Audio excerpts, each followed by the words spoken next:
আসসালামু আলাইকুম রহমতুল্লাহ বরকাত। দূরের এবং কাছের যে যেখান থেকে আমাকে দেখছেন সবাইকে জানাই আন্তরিক মোবারকবাদ। আজকে আমি কথা বলবো সালাত বা নামাজ সম্পর্কে। নামাজ ফার্সি শব্দ, আরবিতে সলা, যার বাংলা অর্থ প্রার্থনা, দোয়া, ইস্তিগফার ইত্যাদি।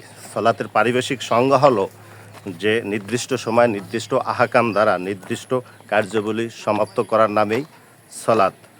এখন সলাত উম্মতে মুহাম্মাদির উপরে ৫ ওয়াক্ত সলাত ফরজ, ইহা পড়তেই হবে। ইহা না পড়ার কোনো উপায় নেই। সুস্থ মস্তিষ্ক বালেক নর নারীদের উপর সলাত পড়তে হবে। সলাত যে অবস্থায় থাকেন আপনার সলাত পড়তে হবে। পানি নাই, তায়াম্মুম করে সলাত পড়তে হবে। আপনি অসুস্থ, দাঁড়িয়ে থাকতে পারেন না, বইসা পড়তে হবে। বইসা থাকতে পারেন না, আপনাকে শুয়ে পড়তে হবে। পড়তেই হবে সলাত। সলাত পড়া ছাড়া উপায় নাই।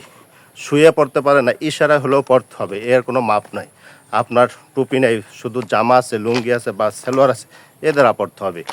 টুপিও নাই, জামাও নাই, পাঞ্জাবিও নাই, শুধু লুঙ্গি আছে, লুঙ্গি দ্বারাই পড়বেন।